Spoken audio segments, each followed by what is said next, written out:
Hey, what's up? Welcome back to the Centerback. I'm Jeff Crandall, joined by Kevin Egan. The Chicago Fire put in another strong defensive effort in on Saturday night against the Philadelphia Union. Got another goal from a set piece from Jeff Lorenowitz, but were victimized with a late penalty call in a 1-1 draw against the Union. Kevin, talk about the disappointment from this one. Well, Jeff, the first half was kind of like a game of chess. Both teams really feeling each other out, waiting to make a real move, and it didn't happen. Started the second half, the Chicago Fire much better. The tempo was greater.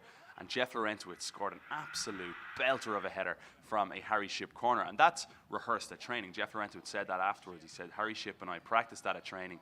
I make the run across, and he puts it on the spot every time. Then the Fire started to sit back a little bit.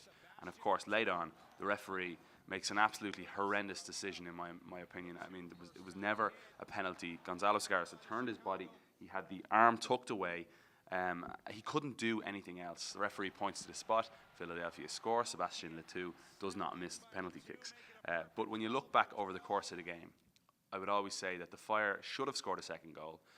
Maybe could have had a penalty against them when Harry Shipp handled the ball in the first half. And things even themselves out, but the Fire, for me, need to go on, and they need to be more ruthless in front of goal and finish games out.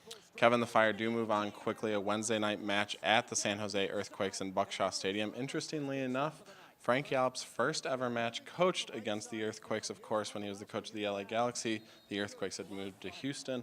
A winnable game, no doubt. San Jose sits at the bottom of the Western Conference right now. Yeah, absolutely. And I think one of the best features of the Chicago Fire side over the past few weeks has been the defense, much improved since the World Cup break. And if you're going to play against Stephen Lenhart, Gordon as well, big physical threats, what better way to prepare than facing someone like Connor Casey? So hopefully Bakary Soumare, who's been in great form, John Kennedy Hurtado are up for the battle. They've also got to watch the tricky player that is Chris Wondolowski as well. San Jose scoring just a goal a game though, conceding goals too. I don't think they're a very good team by any means. The Goonie time was evident though, away at New York, scoring with a few minutes to go. The Fire just, if they can get the lead, again, be ruthless and just try and put a team away. A whirlwind week for the Fire. They return home Thursday to prepare for Saturday's international friendly against English Premier League side Tottenham Hotspur. A load of events in Chicago over the next few days following the game on Wednesday night.